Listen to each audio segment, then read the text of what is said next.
대표적인 예로 로마와 필리핀을 들어보겠다. 구약 성경이 기록되던 주전의 로마는 알프스 산맥 남부에서 지중해에 이르기까지 반도국으로 변방에 지나지 않았다. 그러던 주전 63년에 아우구스투스가 초대 황제로 즉위한 이후 1943년 무솔리니 정권이 2차 대전에서 패배할 때까지 무려 2000년 가까이 지구촌을 장악할 정도로 군림하였다. 그런데 이 로마는 실제로는 1000년 정도였습니다. 1000년이라도 꽤 최장수 제국이었던 거죠. 우리나라 신라도 1000년을 갔지만 대제국은 아니었습니다.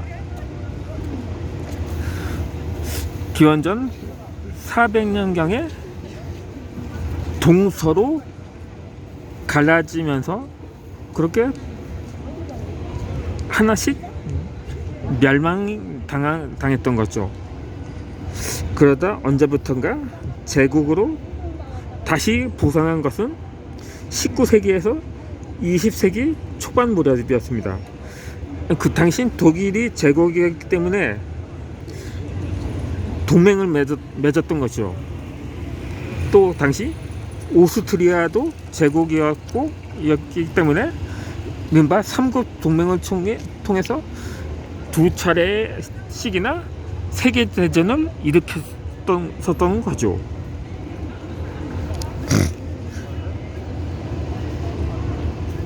그렇게 황제라는 명칭은 제국을 이룬 국가에서나 사용되므로 당시 로마는 이미 제국으로의 위상을 펼쳤던 시기였다. 그러나 이전에도 로마는 왕정국가로 여러 명의 왕들이 나라를 이어갔을 것이다. 그러던 어느 때에서부터 로마는 문명의 변방국이 아닌 세계를 주름잡는 대제국으로 부상하게 된 것이다.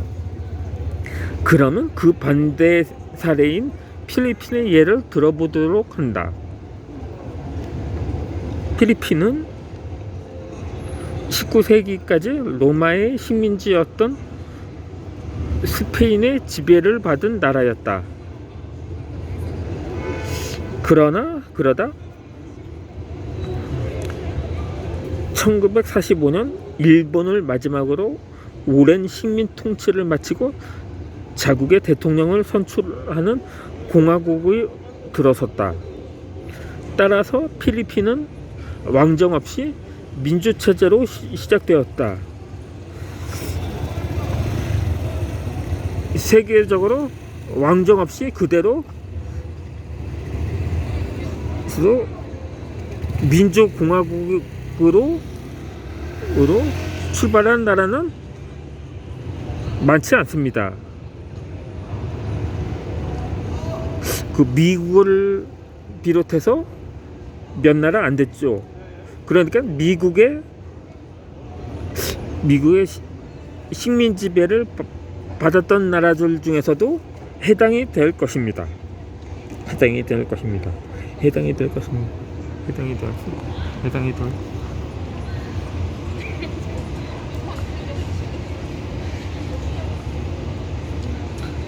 때문에 필리핀은 권력이 상속되는 제도가 없었으나 대통령제가 된 후로도 부녀에 이어 모자 대통령이 나왔다.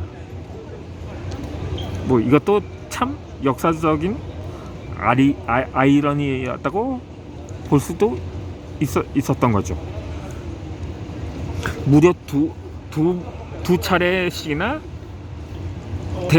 대를 잇는 대통령직을 대를 잇는 상황이 필리핀에서 있었던 것입니다.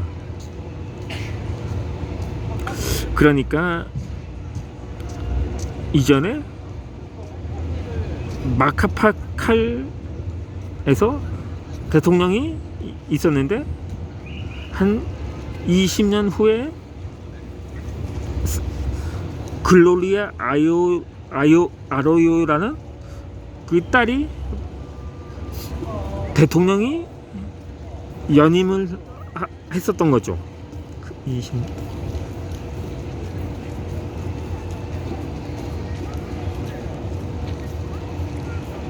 20년이 아니고 40년이었죠. 그 40년이었죠.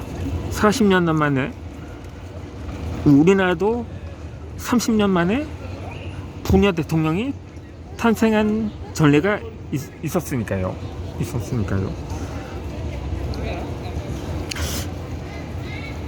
그리고 비교적 최근이라고 할 수 있었죠. 2010년에서 2016년까지 대통령직을 수행한 이 노노이 아키노는 그러니까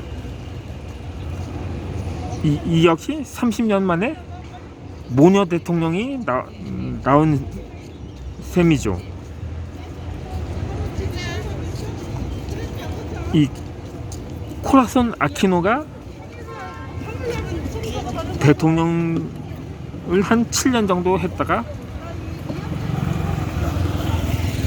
30년 이렇게 대를 잇게 된 거죠. 그런데 이 코라손 아키노도 상원 의원의 부인이었습니다. 80년대 초에 당시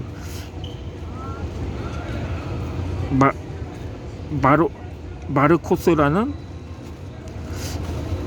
독재자의 탄압을 피해서 망명제에서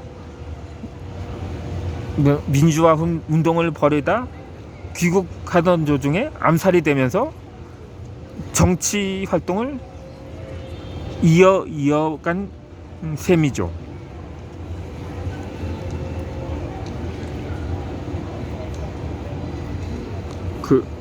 바로 곧 그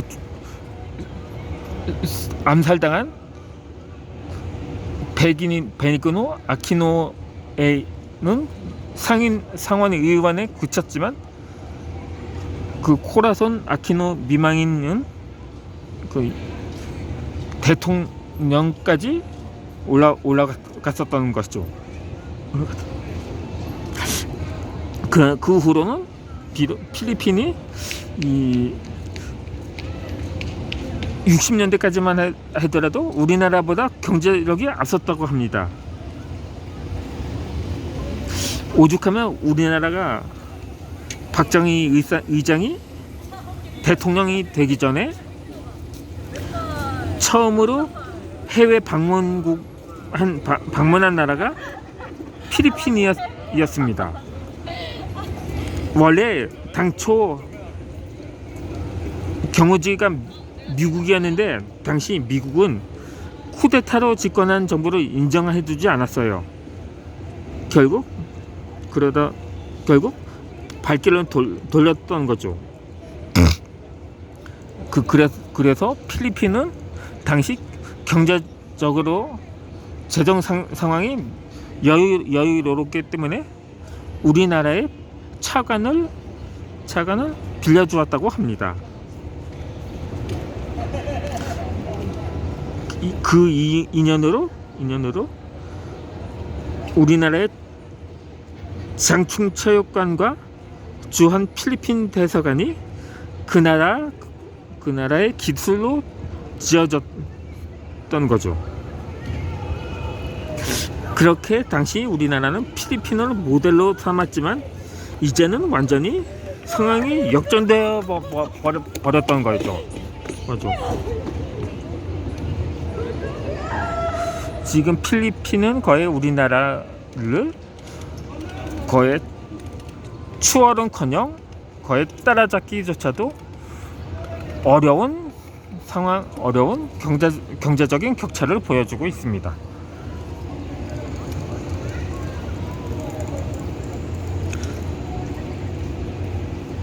그래서인지 필리핀도 우리나라처럼 과거의 향수에 젖어서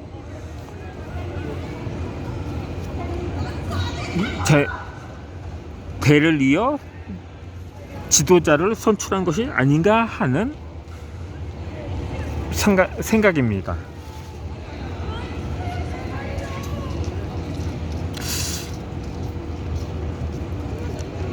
이는 우리나라도 물론 필리핀이 교훈이 되어야 할지, 우리나라가 교훈이 되어야 할지는 뭐 각자의 판단에 따라 다르겠죠.